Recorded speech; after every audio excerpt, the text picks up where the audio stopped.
Hi guys, I'm your host Adishri and this is Past the Pleasantries, the podcast where we ditch the awkwardness and talk all things periods. From pads to policy, stigma to solutions, let's break the silence. Join us in conversations that matter. Hi guys, so this is Beyond the Pleasantries, and today I am joined with... Hi, we're LLC, aka Our Lady of Cana. And we're a non-profit business working to eradicate period poverty. And we are three of the four co-founders for OLC.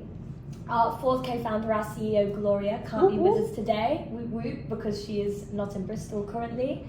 My name's Izzy. I'm a student studying economics and absolutely excited to be here with you, Kushi, today, and with my beautiful friends and co-founders. I'm Umma. I study economics. I'm in my final year as well, and I'm excited to work on this with my friends. My name's Rosangela. I'm in my final year. I'm doing neuroscience, and I'm so excited about women's health. Cool, so do you guys just want to tell me about OLC to begin with? Sure. Yes, sure. Should we start with explaining the name? Yes. I can start because basically it was like my mum's idea, Gloria, our co-founder, and she really wanted like all her life to start some kind of charity or some kind of like charitable business.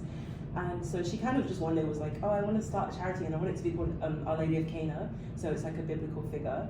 But we also have like thought about the name a lot and talked about how we don't want it to be too religious, like to not exclude people. Because obviously the point is to help as many people as possible. But that is what the origin comes from. And do you want to talk about the backstory of Cana? You guys have researched it as well. So Our Lady of Cana is a wedding that Mary and Jesus attended, and Jesus performed his first miracle by turning water into wine at the request of Mary, because she realized that people needed wine. Yes. Yeah, they ran out of wine. They ran out of wine. They wanted of wine. It's mad. Izzy? Yeah, no, we just think that Our Lady of Cana, well, me and Ross say Cana because we're Up northern. But Our Lady of Cana, so Mary, kind of symbolises more, I guess, mother of all, representing women and reaching out to women everywhere regardless of background. So even though she's a biblical figure, which is who Gloria was inspired by, for us we took it more as she was advocating for women everywhere and trying to empower and work with people. And so we've taken that and I guess that story to guide us with what we want the mission statement for Our Lady of Cana to be. That's a very nice background. Do you have a mission statement? Mission statement we're still working on. So like just a caveat, we're still like very new. Like only a couple of weeks we've been working on this, but we've been working on this for a couple months. 2 months? Yeah, It's a working process. So like the mission statement is also, because we are working on branding right now, but we're still like building that Early up. stages. We're in our early stages, we're in startup stage, Yes. which is really exciting. But in terms of mission statement, obviously we have the goals to end game eradicate period poverty, but can't necessarily do that in a year right now.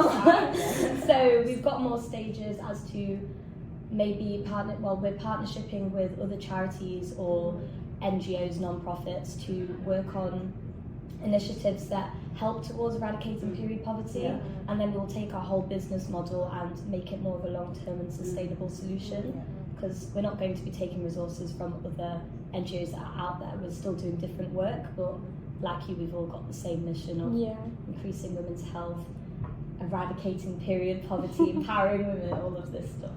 Are you guys able to talk about your model, or is that...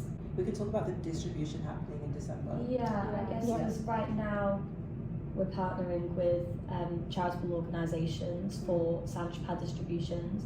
In the future, our work will be around reusable sanitary pads, but because I guess I don't necessarily want to share it all right now. But for now we're still like in kind of collaboration, because like I said, Gloria works with a lot of different charities to distribute menstrual health products, like specifically going out to different countries to give them to women and girls who need it. So she's working with like 2 other charities, and we're trying to learn from them and also see how we can add to the conversation and like actually make a sustainable business model from like reusable sanitary kits. Because I guess one of the big problems with NGOs being more like a plaster or a band-aid on problems like this is that it constantly requires funding. So we're coming up with a business model that's more circular, so that although we'll need an initial injection of money, we want to have something that can sustain itself, so we're not constantly relying on external funding. No, I mean that resonates with, I guess, pleasantries work, because we obviously do the same thing in a different, like we find a different way of funding that isn't donor goodwill, I suppose. So how did you form your team? It started with, like I said, my mum kind of coming up to me and she was like, I want to start a charity. And she always talks about wanting to start charities. And I kind of wanted to make it happen because recently I've been working with like consulting societies and I want to get into consulting. So I was like, oh, I kind of have the skill set to do that because I've been doing a summer project and I did it on my year abroad, like doing another thing with a social sector client. So basically I wanted to take that skill set and help her, and then I came to uni and I was like, oh my god, I'm so overwhelmed, I don't know if I can actually help her and how much I can do. And I think I just mentioned it to you guys and you guys were like, oh my god, yeah, it was a completely random thing, wasn't it? We were all sat down doing, what was it, applications. We were talking about women's health because I used to work in humanitarian aid before university, and part of a lot of the projects I did was around women's health then. And so we was talking about that, and I was saying how I would love to get back into that, but there's not really an opportunity to right now, or there's a lot of things I was trying to, I guess, brainstorm. And one was like, hey, me and my mum have just started this, do you want to like help? And I was like, yeah. And then Ross came. I don't even know. No, I came in and I heard that you guys were doing something about menstruation. I was like, absolutely, I love it. I don't care what it is. I'm in. Let's start group chat. Put the photo and That's the reaction I remember. You guys being like, oh my gosh, yes. I was like, okay, thanks, guys. We're doing 2 weeks in let's do it today. Let's do it today. Yeah. So that's kind of how it started, and then we wanted, like, the more we researched and the more commitment we put into it, we were like, oh, it's more than just a consulting project. It's more than just like a quick like help her out. It's kind of like we all wanted to find, like, be founders of something and create something. So that's how we ended up like co-founders and keep her involved because it's her idea to come like begin with, and she has the expertise and backgrounds in actually doing this work. But we have different skill sets to bring to it. Yeah. So have you like delegated roles within your team or? I know that I am CRO, so speak about relationships. CEO of relationships. And you guys? I'm CFO, financial officer. And I'm COO, so more the organisational side. Yeah. And Gloria is evidently our CEO. Yes. Because we love her, and also she has all of this amazing experience. But I mean, not gonna lie, we're a startup, so we all do each other's jobs anyway. It's more for officiality. Yeah, what she said was just like we're putting the names down for maybe investor proposals or to like kind of give definitions to what we do, but we do everything. We all collaborate in each other's. I think that's part of just starting anything, to be honest. Yeah. We didn't give Gloria the choice of CEO. Oh, it was postponed. We were like, you're CEO. We're expecting you to say yes. She's like, yes. So, from your perspective, what are the biggest challenges surrounding period poverty today, both locally and globally? That's a good question. So, I think locally, education. It's under-researched, it's under-financed, nobody's interested in women's health. We don't know anything. It's mad to say, but I feel like we don't know anything about our bodies until we start getting into social media and we start talking to our friends. But what do our friends really know? You know, and then globally, I think it's the resources. There aren't enough STI kits. Not many people even know what STI is, you know, and period poverty, I think that's a thing. The fact that we have to pay for sanitary kits for bleeding, it's unbelievable. Is it my fault that I have a period? No, but in Scotland, look at them. We should get on that, but of course we're not because financial reasons. There's so much. Even abortions. I mean, the taboo of sexual health, of women's health, it's not talked about enough, and it's thinking, where do we start those conversations? How early do we start those conversations? And when will we have enough financial support to even think about researching into those topics, you know. I think it's a big problem, especially for women. I don't know if I should mention this, but you were talking about your neuroscience project as well, like how they didn't want to work on something to do with ovarian cancer because it's just not. It's not interest. There's no interest in like women's health. Because I thought that was really interesting, and it's like you literally experiencing how people don't put enough interest or enough like funding into like women's health issues because you wanted to work on something with ovarian cancer, right? Yeah. So sad. I mean, even recently, wasn't in America, United States of America, I know my geography, wasn't the Roe versus Wade overturned for 50 years? That, you know, you could have an abortion, and of course people are always going to be like, no, it's a bad thing, but it's an option. But for that to be taken away, you know, who's to say that everyone has, control over your autonomy? And I feel like that shouldn't even be a conversation. It's your body, you do what you want. But the fact that we've gone back in time says a lot about where we are in women's health.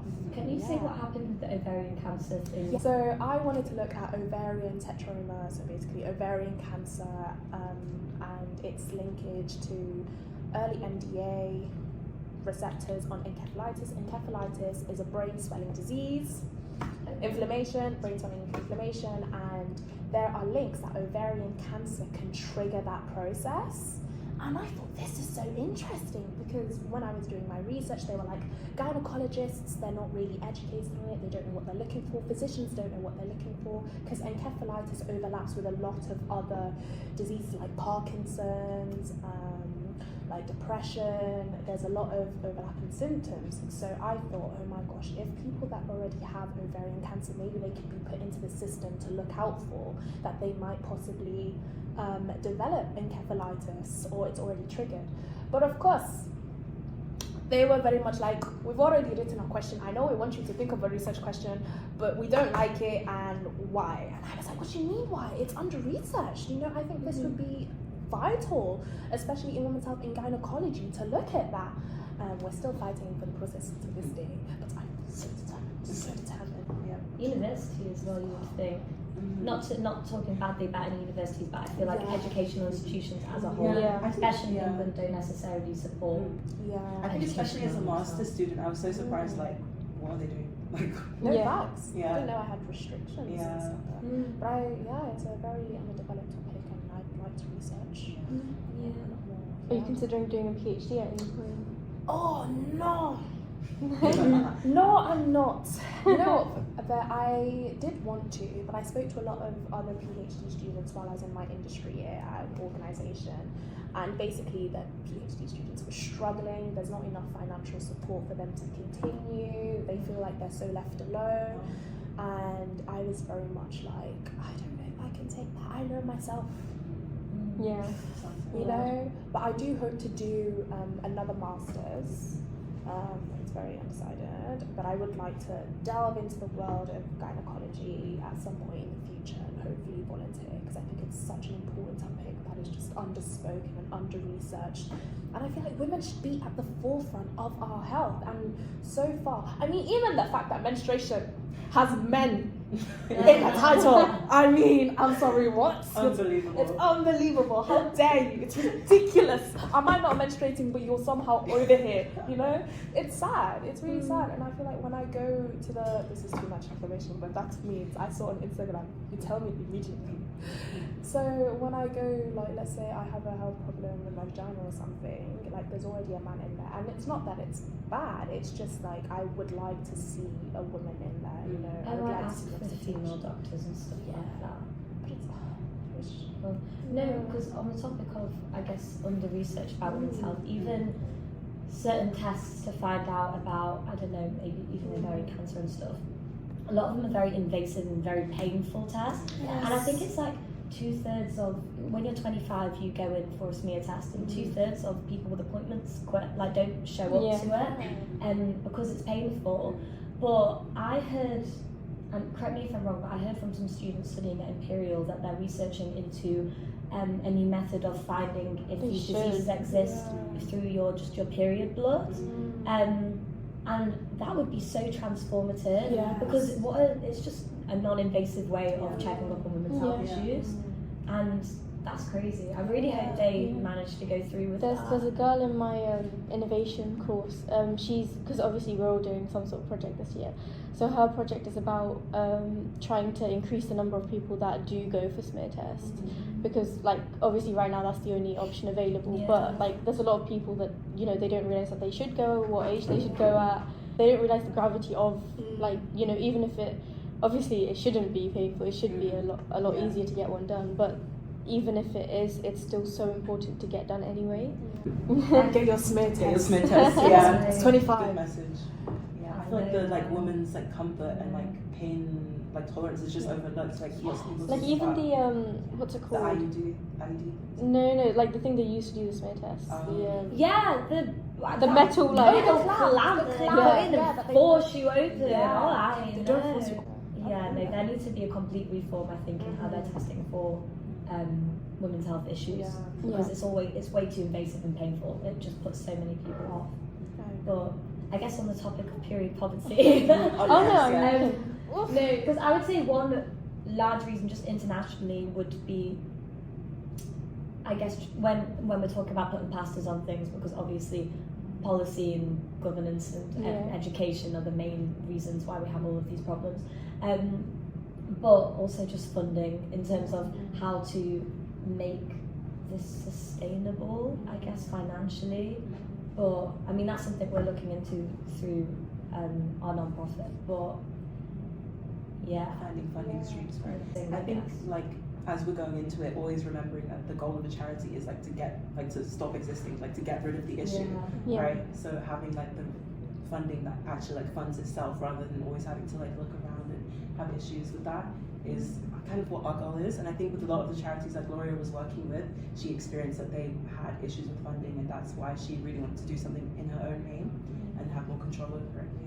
So when you say funding itself, do you mean like funding within the communities itself, or do you mean funding within your organisation itself? I think more within our organisation itself. I'd say both. We want the communities to not be reliant on us to always be there and to have, what is it? I'd say like a cycle, you know? And I think if they have a cycle of them, that also helps us to evolve as OLC, and we want in OLC, I think, to also have that same pattern effect. Yeah, because our end goal, I guess, in the end is for us to not have to be there. So we want people to be able to still access like our framework of connections and funding and I guess future expertise with all the connections that we're making. But end game is not just in terms of eradicating period poverty in these communities, but also empowering women to be able to financially support themselves, maybe generate more industry within the communities that we'll be working in, because a lot of them are very rural as well. And one of the big, I guess, issues that we have is that because these communities are so impoverished, women's health or your health in general just isn't at the forefront. So even say with the distributions we're going to be doing in partnership with 2 other organisations this December, one key aspect of encouraging people to come to these distributions, and like it's not just here's a sandwich pad, it's also workshops and really trying to look more into the educational side of things.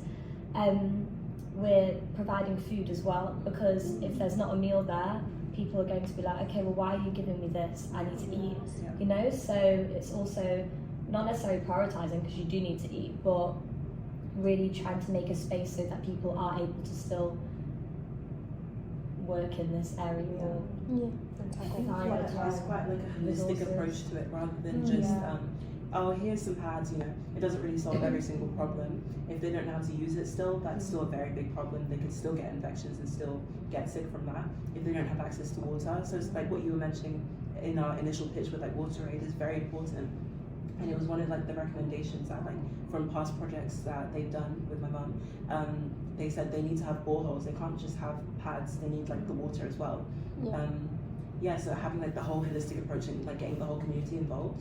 I think like with the distribution she did in Cameroon, they had like a PTA, like a parent-teacher association, come in, because it's not just the kids that need to learn about like get rid of the stigma. They need to also teach the parents about like the real like facts that they should be following. The taboos, you know? the stereotypes. And so that would help like the education start from the right appropriate age, because if it's within the home, then the parent would know when to start kind of telling their child about that.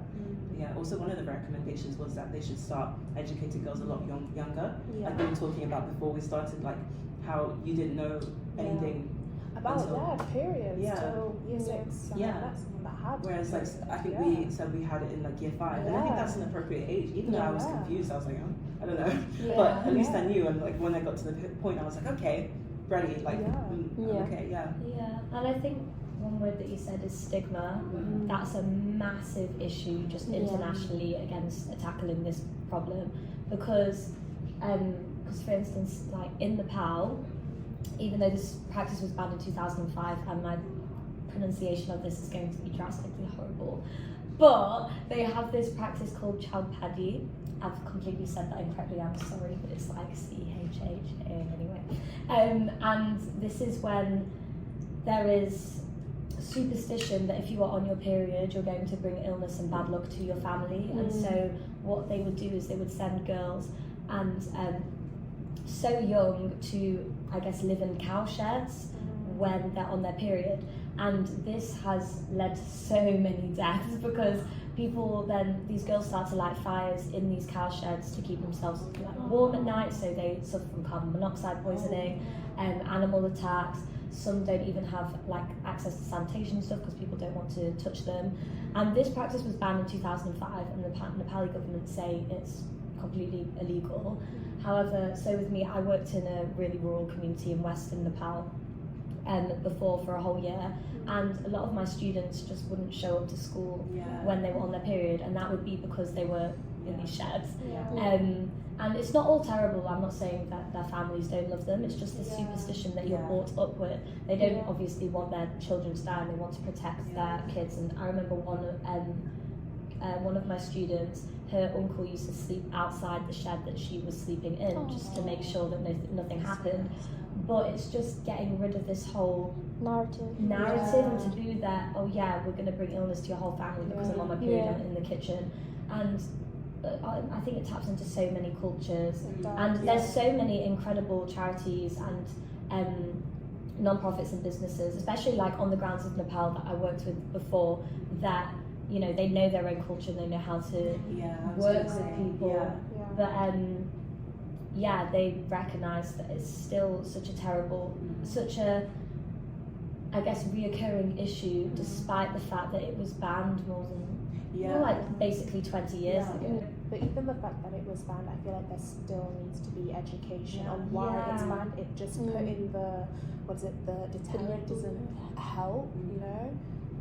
I think the same like with what you were saying about like girls being absent from school. Like when I was researching for the podcast, I found out that lack of sanitary products leads to absenteeism in like 50% of girls in Nigeria, who worry about like getting their uniform stained and people like making fun of them. And in the same way, there's a lot of stigma there with like talking about your period, or like, you know, being out and about when you're on your period. And I think like what you said with having the cultural connection and the cultural knowledge is very important. And it reminds me of why we like are keeping Gloria so like in with the project, because her being first generation immigrant from Nigeria, she's the best person to explain it to them. She speaks Igbo and Yoruba. She can connect with so many people in the country, like 80% of the country. And she knows so many people. And has the network. So I think it's really good, like that kind of help gives us a unique edge in that area, because even though she's been working with other period charities in Africa, they haven't, like, they don't seem to be doing so well, is why kind of the reason why we're stepping up to it. And I guess one thing that, I mean, us all from being from the UK as well, you really have to touch on with like aid projects or charity projects in general, is people from first world, from developed, and I'll put that in quotation marks for people that aren't watching the video, but quote unquote developed countries going to quote unquote undeveloped countries to be like, hey, you're doing all this wrong, you need to do this. And we're really making sure in our framework that that is not what we're doing. Like obviously we're researching, we're still going to help with, you know, distributions and partnerships and everything, you're not going to have me stood in front of like 60 to 100 women being like, hey guys, I don't really know your culture that well, and I don't speak your language, but you should listen to me because I'm from the UK. So part of what we're doing is also really reaching out to people and communities to be like, hey, do you want to lead this? Here's a load of access to materials which will, you know, build these leadership skills. Or, oh, you already have it because you do this, this, this, and this. Great, do you want to work with us to then, I guess, work with these problems and issues? No, I think it's really important that you sort of integrate within the culture. I think if you come in as an outsider, you can still help, but that help is very almost surface level, superficial. But yeah, no, I mean, sort of drawing back to something you said quite a while ago, actually, something about the end goal is to not be needed. And I think that's a very, very important thing. I think I was talking to one of my professors about it earlier, but a lot of charities, they've been around for a very, very long time. And at least from the looks of it, they have no plans of not being there. Yeah, that's a really good point. Like, I wonder why. I mean, maybe the issue is more persistent and like pervasive than it looks, and they're really trying so hard. Or maybe they just, I don't know, they don't see any. They don't have any plans to hand it off to anyone. I mean, it is a really complicated issue because I wouldn't say that people working in the non-profit or charitable sector want to keep the charitable sector open. Like, we don't want a charitable sector. We want everything to be organised and regulated correctly. But I think it's just, I mean, come on, I think there's a lack of willingness almost for people who really have power to work with these issues. Like, if you think about certain countries, they're almost afraid to give power to women.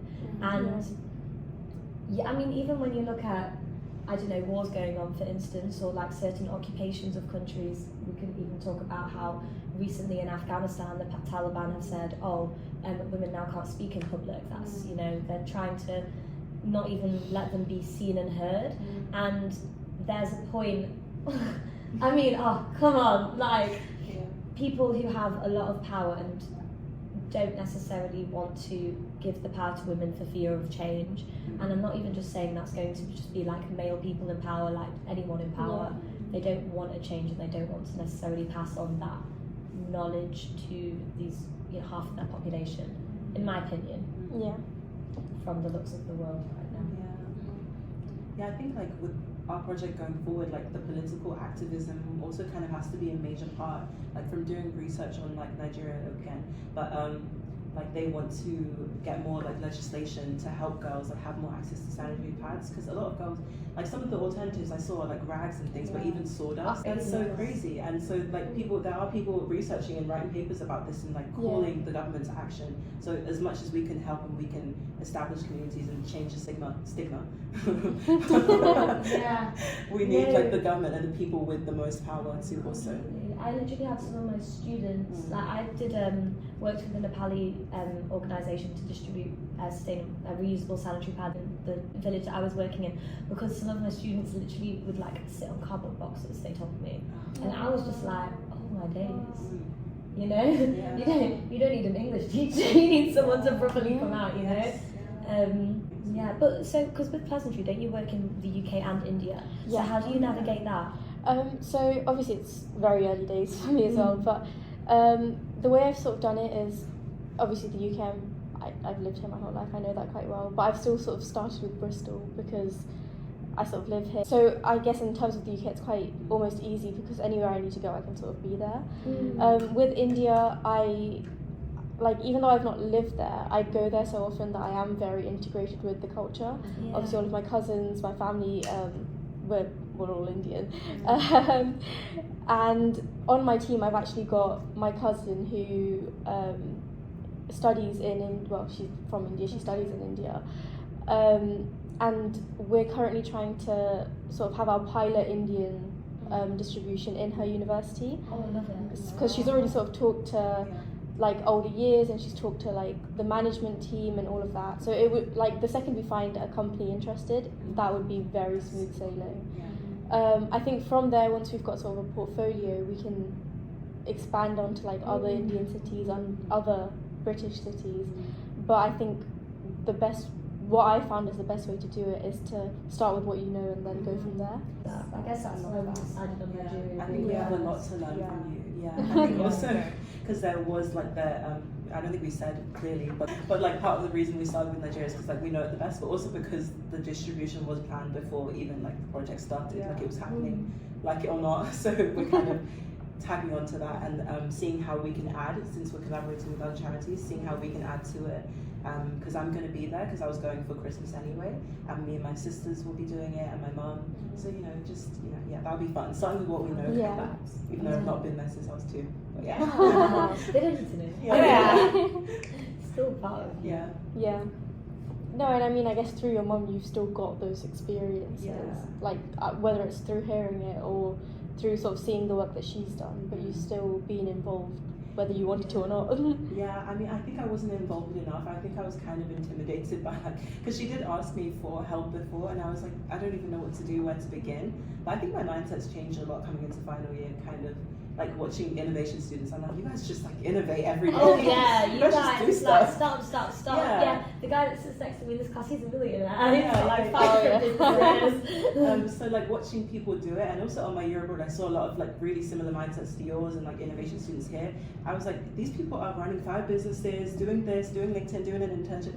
Why can't I? So that's kind of coming back to Bristol. I was like, I need to take advantage of being in the university setting, having access to funding, friends, all of this, and like actually do something. I think the biggest thing you have access to is time, because as much as we are busy, applications and all of that, if you compare it to a 9 to 5 and then networking event straight after, we've got a lot of time in our hands, and if we fail now, we lose a lot less than if we fail. But we don't fail.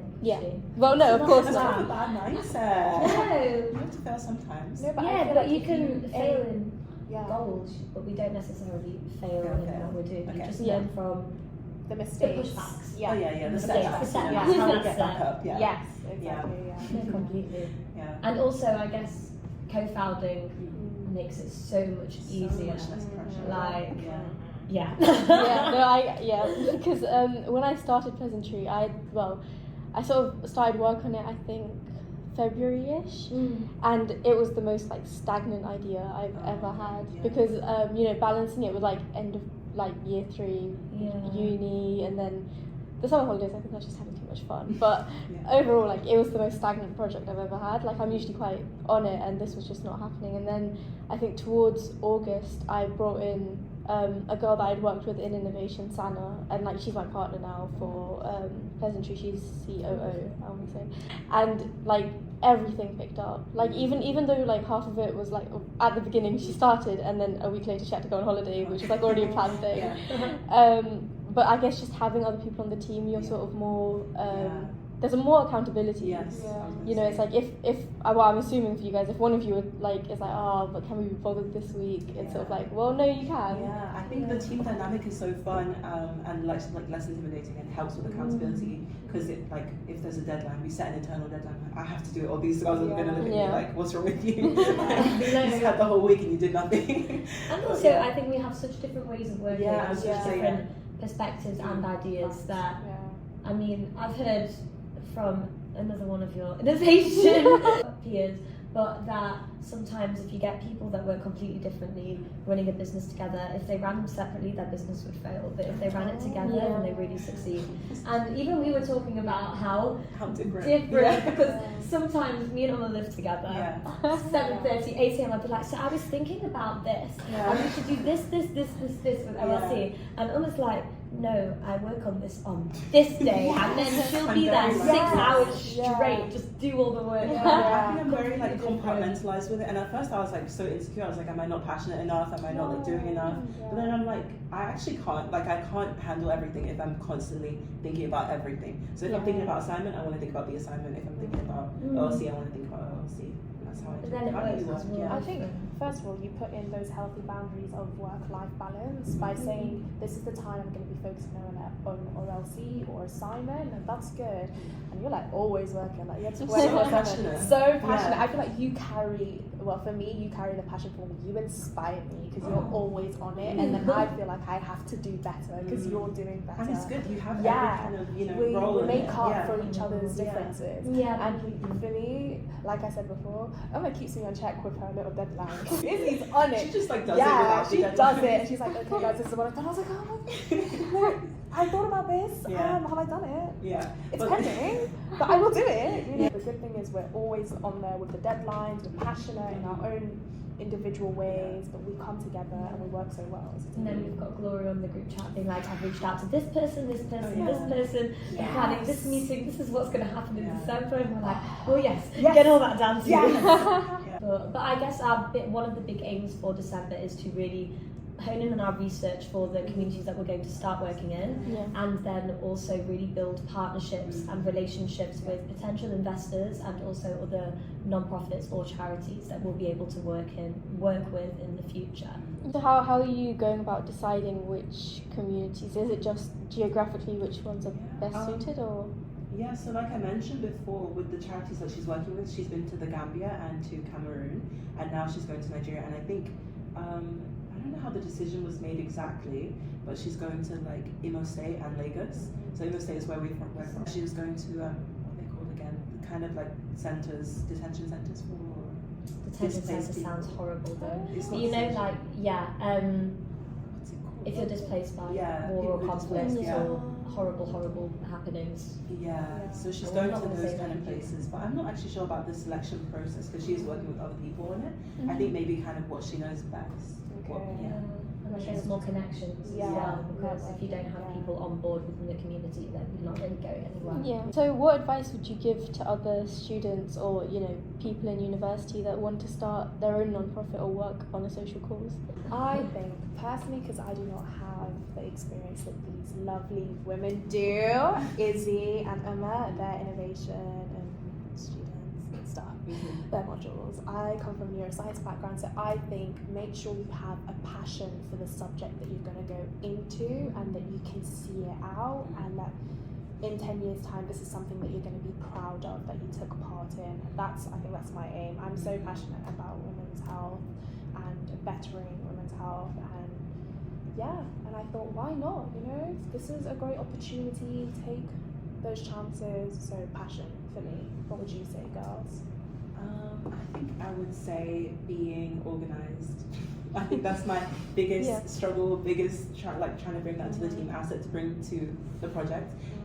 But yeah, being organized to stay on top of your assignments and your charity work and your everything else that you need to do, because I think you end up failing yourself and failing other people if you're not organized and you don't manage your time properly. Yeah, I would say I guess with organisation, but having a future plan or future goal, not necessarily knowing in 10 years time we're going to have, worked with 3,000 different communities and such, I don't know, all these not like that, but general overall goal was, okay, well what is our end goal and what do we want to be and what do we want to become? Because I feel that will just constantly give you the motivation, and when you do have setbacks or an investor says no, or maybe, I don't know, you don't get the funding to do a certain distribution or any of this stuff, I feel that you'll still want to carry on, and you're like, you know what, this is a setback, but it's okay because this is our end goal and we're going to get there, because if we get there, imagine what the world could look like. So I would definitely say for keeping your future goal in mind.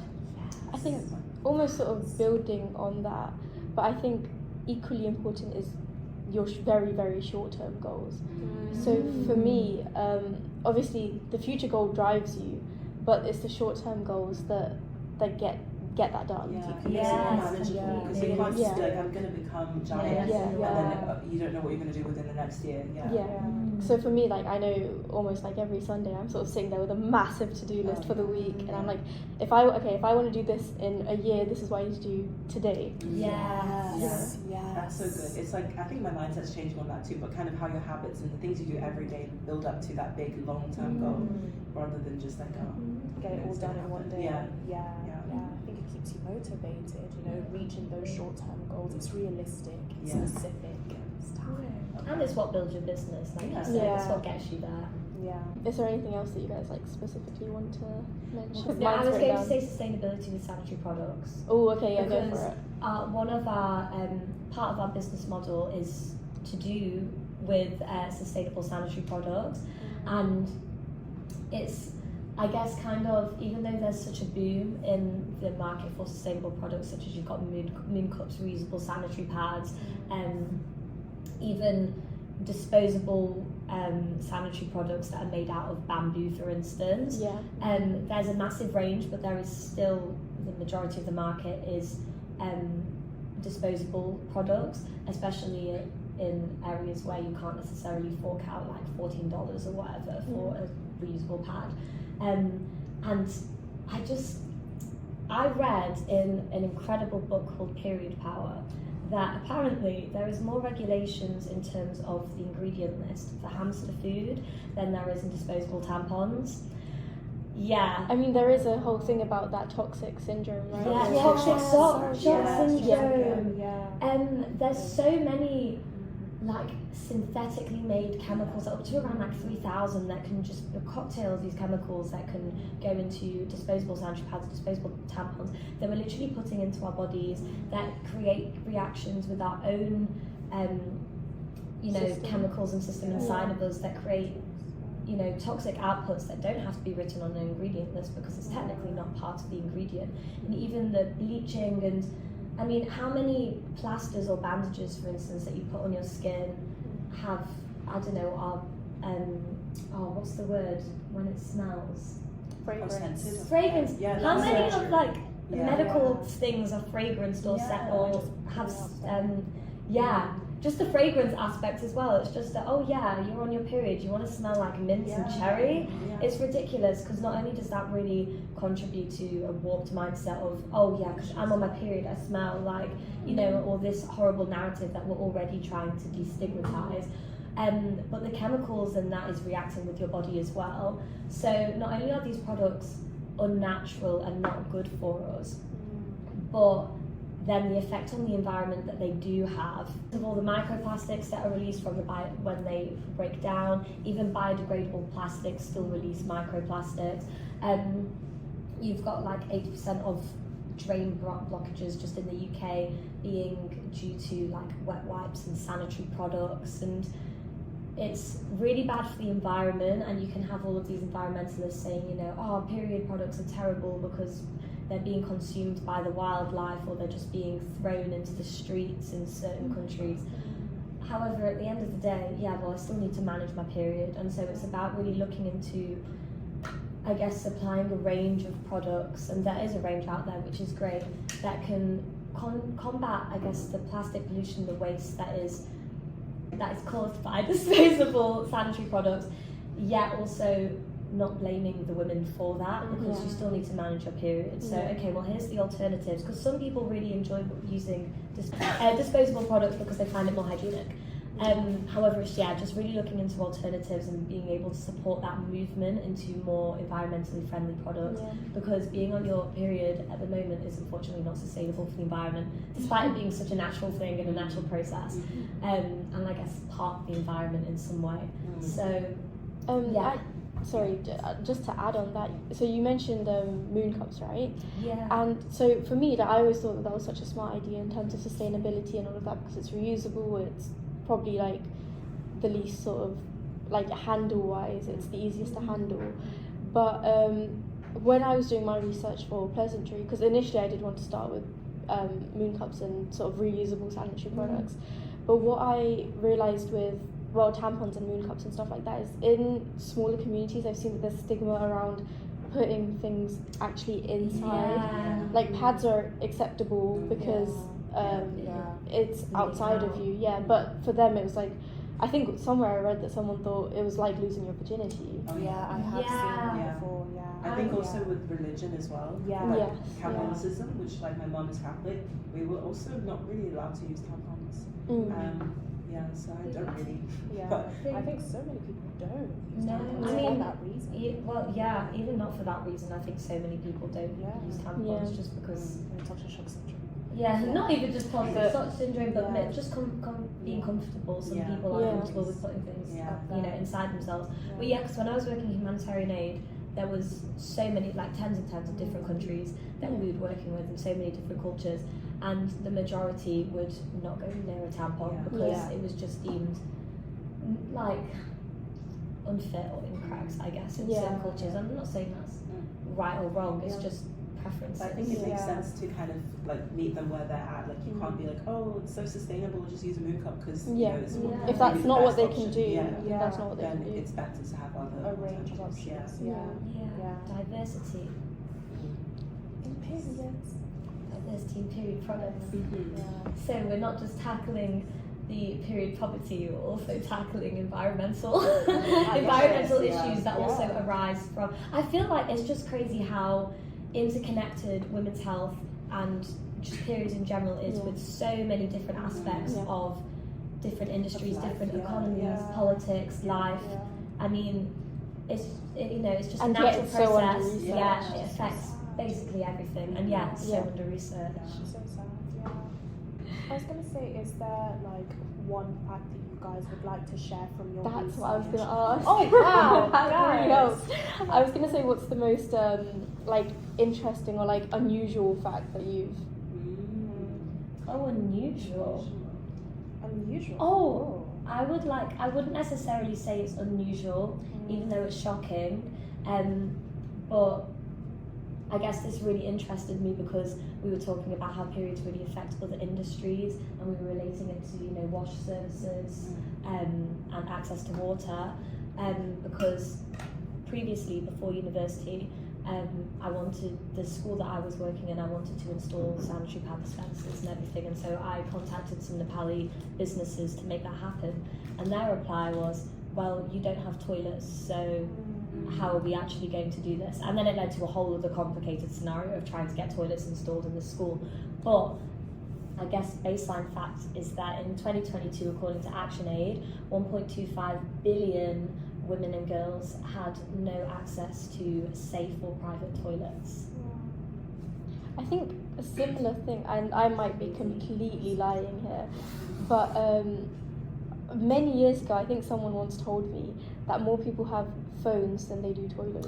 That wouldn't surprise me. Yeah, I wouldn't be surprised. Like more people have access to a phone than a toilet, which I think is, I don't know if it's true. I have not fact checked that. Yeah, that's crazy. But if it is true, that is This is horrifying. There are so many that I don't. Or maybe the one that hit you the most. I think, just like I mentioned earlier, I think reading that people use sawdust was just so crazy to me. Yeah.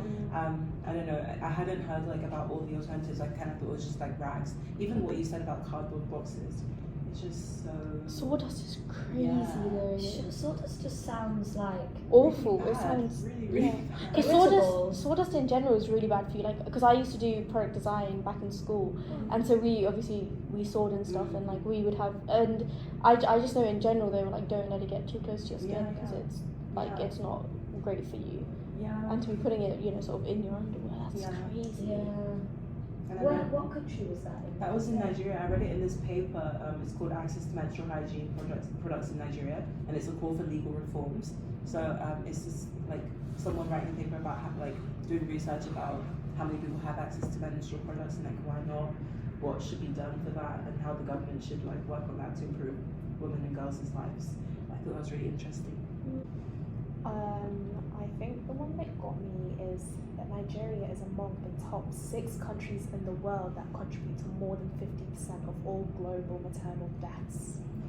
And the reason for that was, let me see, sorry, if I can remember from the top of my head, was anemia, eclampsia, which I think is high blood pressure, preeclampsia, hemorrhage, so you after birth you bleed uncontrollably, and obstruction, like there's something that's just in the room that's obstructing that birth. I think that's all I can remember, but it's so sad. That is so sad. And I mean, I'm already scared of like if I was to have babies and give birth in the UK, that's just a fear. But to think that when you get pregnant, I'm terrified. Like, would they be going into that situation knowing kind of the statistics of like they could die, you know, giving life. It's so sad.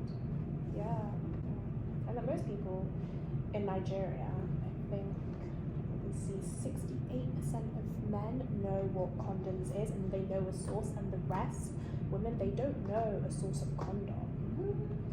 Yeah. Did you say 68% of men? No. Okay. Yeah, 68% of men know a condom, like know what different types of condoms. But what about the others? They don't. Yeah. They just have no idea. Yeah. That's crazy. Yeah, that was one thing that we were really discussing with Gloria, is that in these workshops when we're talking about women's health and everything, that also really covers reproductive health and rights, such as consent and what that is. Because I feel like we even have a problem with that in this country where they have tried to put it into the education system. So let alone with areas where they don't formally teach about it, and you just don't know necessarily your rights for your own body, I guess. I think that ties into like with the previous distributions that they did. Before you do it, you have to actually take a training course like with one of the NGOs and like learn how to teach these things to other people, because they're teaching about like menstrual health and like reproductive health and relationships also. A lot of like the topics that came up in the report that I read was about like women's relationships with men, and like also with like drugs and how they have like financial dependence on these people and how that links into their whole livelihood. And like it's more than just like the one issue that they have to teach about. And with contraception, like you mentioned, and people not knowing about it, they had to kind of focus the education on contraception rather than just abstaining from sex, like because the main education these girls have had is just like don't do it, and obviously that doesn't necessarily work. So it's kind of, you have to have this whole holistic, like so many different topics have to be on this workshop. Because I was, I told you that I was talking to another person, she's in the next podcast, but so with her we were sort of discussing a similar thing, because her whole thing is about menstrual education, and within that she had said that to sort of to discuss those wider issues, she brought in people from, students, children from like different, actually I think from the same school, but she let it be a discussion rather than like a this is what I'm teaching you. And she was like, had I just taught it, I probably would have just taught, these are periods, this is sort of what happens, blah blah blah.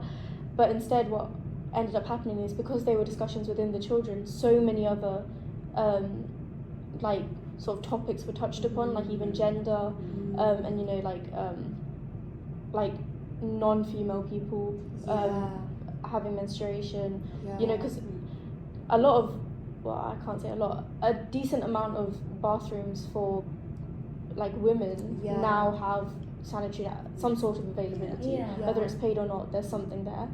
But if someone if a transgender male was to go into his bathroom, where's the space for them? Or kind of having it in a neutral kind of space. I know in this building, in the gender neutral toilets, they have like in there, and I think that's kind of way better than just having it in the I love people that have the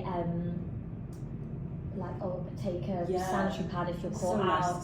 Oh my days, it saved me so many times, because I think as well it can be, because so many things affect your cycle, it can be so difficult to keep on track on it and to when to know, when to know. And so when you go to, we go to yoga together, don't we? So when you go yoga in the morning and then you go to the loo when you're there and you're like, damn, I can't do a whole hour exercise now. Well, yes you can. And like what you mentioned with the discussions, like in the reports it came up that they held, like rather than just like educate like a seminar, one way, they held like focus group discussions with like the teachers, adults from the community, and also the kids, like the girls who are having these periods.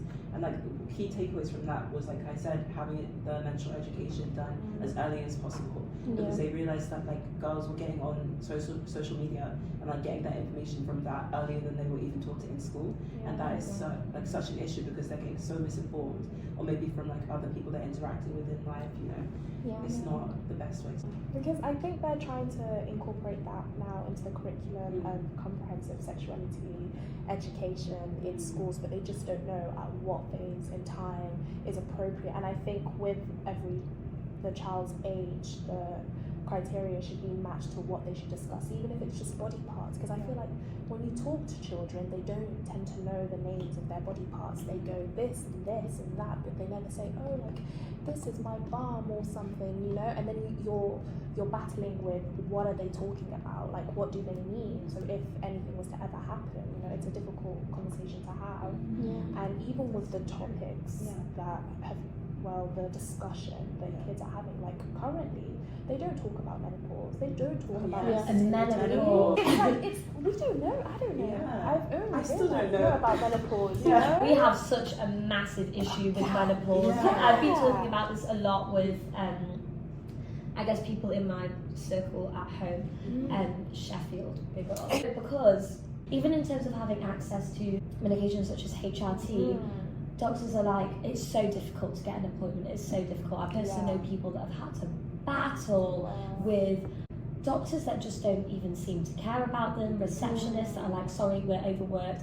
And especially because it's something that happens not necessarily within your working life, more in elder age, even the doctors you're working with, because it's not actually necessary, I think, as part of the curriculum to become a doctor, to learn about women's health and the menopause. They have no idea and no empathy with that either. And so it creates this massive problem that I really hope is fixed by the time that we get there, is because for all of our mothers, for instance, they like will go through or have gone through really fighting to just have the opportunity to be able to I'm not going to say fix because it's not broken, but make more their bodies more comfortable. Because you know, you can have problems with mood swings, problems with like hot flashes, muscles, like you know, even in terms of your ligaments like deteriorating, and sometimes all you need is just a simple medication, a simple maybe hormone supplement, maybe it's not even that complicated, but it's just having the access to be able to talk to an expert about it and then receive this so that your life is back on track again. And like, let's not even to begin on the stigma about this. Like, we think the stigma around periods is bad. I think the stigma about then losing your period is even worse. I remember when the Bank of England a few years ago literally referred to economic growth or something as being stagnant and in a menopausal state, and they referred to that as, you know, like it was a terrible thing, a negative thing, you know, everything's going wrong. This is the Bank of England, and so obviously that began a whole discussion about how certain industries are completely male dominated and there's not enough diversity. But just the whole stigma around this, and you've gone through battling the stigma of periods your whole life to then not even be able to receive some medical help towards the end and really having to fight for it. It shouldn't be a fight. If you're like, this is what my body needs and this is what I think I need, let's discuss something and help. And okay, here you go. It's I think a really, obviously linking into periods and everything, but a really difficult part of your life to have to go through, unfortunately, and it shouldn't have to be. I completely agree. Because I think, well, from what I've discussed with my mum, for example, you know, she's always said that like menopause is the sort of time like you have, like, at least her like the experiences she knows of it. The mood swings are always, like, they're not even swings, it's just depression. You know? She said that at least her, like, from the people that she knows, a lot of people sort of feel like a big part of them is gone because they can no longer become a mother if they ever wanted to, right? Which is a crazy thing to have to deal with, especially if you've been a mother, like, you know, you can't do that again.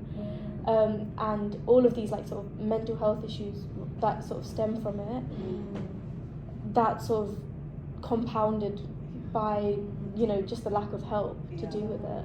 That's so true. And even that in itself, I feel like that needs to be a conversation about society, like, pushing motherhood on us and that having that time limit of children, you know. And I think that probably contributes to like the massive loss that they feel, since society's made it such an important part of being a woman. Like, you suddenly have reached an age and you're like, I don't have so this. what do I do? What am I good for? You know? No, a lot of sad, wives do apparently feel like they're like, oh, my husband has no use, like, in quotations, no use. Exactly. It's so very sad. much. Like, we're not just Your worth is on that. Exactly. According to society. But it's changing. I do think the narrative of that is changing, which is great. But here, anyway, we don't necessarily know elsewhere. Obviously, we are founding international organisations. So I think it's actually kind of like a trend with like placing that value of motherhood, because just it's so off topic, but like thinking about like Nora Smith and people wanting to be homemakers now, you know, it kind of goes up and down and up and down like everything else, but it's so annoying because it affects her life. It's not just a silly little like trend, you know. That's so interesting. Also a topic, but I feel like the force was like, you should be living life this way, you should be having kids at this age, and you should be settling down at this age, and if you're not, there's a problem, and you need to look inside and deep into yourself because you're not like everyone else, you know. And it's always, I feel like the pressure's always mostly put on women. Of course, men go through that because I'm not a man, I can't say it, but you know, I feel like it's always like, oh, so why? It's never, oh, are you okay? Like, you don't have kids, or like, what do you do in your free time? It's like, why don't you have kids? What's the problem? Like, what's wrong with you? Or like, I don't think I want kids in the future. Why? You will. Though. You will. Yeah. You will have one. It's like, and you'll change your mind. What's like condescending? Yes. Like. It's almost like there's no purpose in your life if you don't have children. It's like you shouldn't even be thinking about this at this point. Yeah. The narrative that you're grown up with the whole time, you're still having to think, oh, but I mean, in my head though, if I don't have kids, will I be able to deal with this, and this? Because I'm told that I'm going to be alone for my whole life, basically. You know, you could be alone for your whole life even if you have kids, honey. No, but I do think motherhood is amazing, but at the same time, it doesn't define your worth. Exactly. It's okay to be a mother, you know? There's so much more. Yeah. And even, like I was saying, so menopause is a thing, infertility is not discussed, you know, and the relation with drugs, what that has on your infertility, that's not discussed. There are so many topics that are not discussed. And kids, even adults, don't know about it, and that needs to be inserted into the curriculum. But when will that be? Also with the curriculum, I do think we need to, and I don't necessarily know if they teach in primary schools like this now, because I mean, I'm grown. But I remember when I was at primary school, we would be learning about puberty and everything, and they would just separate boys and girls. And I think that is a massive mistake, because some of the men in my life, and I love them to death, but some of them, as soon as you mention period, they're like, I'm up and I'm leaving. And it's like, but you shouldn't be so like, come on, man. Get a bit mature. But at the same time, you probably have 50-years-olds that are like that, or full-grown men that are like that, and even women that don't necessarily, for instance, I would say we're quite comfortable with our friendship group. But at the same time, maybe you would have, I need to talk to you about something, and then I'm going to lower my voice because I don't want the others in the room because I'm embarrassed. It's like, I think I was like that for a very long time. Still kind of like that. Like how one of my male friends was like, oh, you never mention your period to me. I'm like, but I was like, I just don't. I feel like maybe Catholic school, Catholic upbringing made me a bit prudish about it, and being in a girls' school. But I think I'm still kind of like that. I think like everyone needs to be comfortable with it. It's not just a women's problem, it's a global problem. I think it also does separate like people, because obviously if girls are being taken to one side and boys are like, okay, they're going to be taught about this thing, it's only their problem. You know, because it's like, if we're not being taught about it, then why is it my problem? That is so true, and I've experienced a lot of that it's not my problem, it's yours. Why should I care? So they have a wife and daughter. And then like I've seen my dad personally, like he's opened up so much since I sort of opened up. But like growing up, I was very sort of like, you know, it's not supposed to be talked about. It's like, it's this like secret thing. And so my dad obviously never talked to me about it. Now we're quite open, you know, like I'll be like, oh, don't piss me off right now. But I remember growing up, one of our family friends, their dad was very open, like their dad was very like, you know, progressive, chill. But I'm not saying that my dad isn't, but their dad was like very like, oh yeah, it's whatever. And I remember me and my mum had a discussion about it where we were like, whoa, like he's so chill with it, like whoa. And upon reflection, that was more me and my mum's fault than it was my dad's fault. Because it's like, if me and my mum are never going to talk about it, he's not going to come up to me one day and be like, hey daughter, talk to me about your period. Like he's never going to do that. So what I've noticed is ever since I started opening up, that is when like the men in my life have started opening up about it. Open that space to have a conversation about it. But with that, I am 50-50 with the, you say like it's me and my mum's fault, but I feel like it should also be on them to have that conversation and feel comfortable to talk about it. You know, because why is it always that the woman has to approach and has to start that conversation? I feel like even if you know bits about that conversation, that's okay. We can piece things together, but start something. You know, but it shouldn't. Or maybe like not just shy away from it. At least, Yeah. because at least you have some kind of indication to like how ready he is to talk about this. And if you know that he's going to be like, you know, you wouldn't want to bring it up. Like your friend. Yeah. They were like, why don't we talk about periods? You were like, oh. I was But like, why would I talk to you about that? But they started something. It's They a part opened of the life, door. yeah. Exactly. Yeah. So I guess bottom line, everything seems to be stemming from education. Education. It always goes back to it. It really does. That's our basis. Yeah. You know, that's where. Yeah, raising awareness. Yeah. Broadening the education. Doing what we can. Destigmatizing. Everywhere.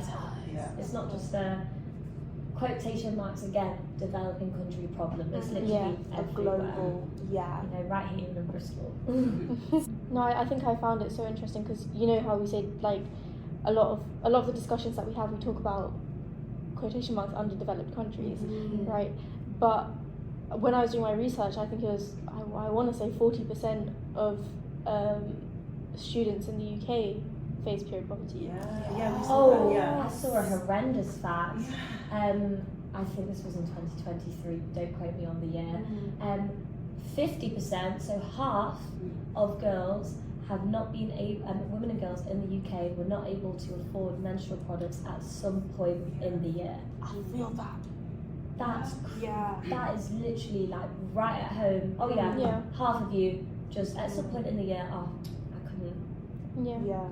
And the thing is about affording menstrual products, it's not just about like, oh, I can't buy them, but it's about, okay, I bought this because I have enough money for that, but I'm going to stretch out for as long as I can. Yes. And, you know, there's so many like issues in that itself, but I'm going to stretch out, you know, for much longer than the advised time, which is already longer than most people have them in. Yeah. So I recently did a whole video for my university project. In my research for that, so the government has a program in place called the Free Period Product Scheme, which obviously, you know, they give a certain budget to institutions and they can provide period products. 14,000 institutions so far have made use of that scheme. But after that, the stat of 40% of people facing period poverty, that was after the research of 14,000 organisations. Not to mention, I think, when I was doing my research, the budget in place, it's not enough. It's sort of just there for like we're doing our bit, you know? But that's so interesting. I'm wondering why they did the scheme that way, like giving them out for free rather than like thinking about VAT decreases or... I mean, it was only 2021 that sanitary napkins became not a luxury. And you know, that was because of like social media, and like it shows the power of social media, to be fair. Because until then, obviously, I think it was a big thing, wasn't it? It was luxuries versus like men razors were necessities. And it was like, would I rather have a UTI or a beard? I'm not sure. We don't tax children's clothes, so why are we taxing menstrual products? And Scotland isn't. Why are we not? Why are we so slow at this? I know policy takes time, but I genuinely have a feeling that this is only taking time because of the amount of pushback on it. Like these things. Come on, guys.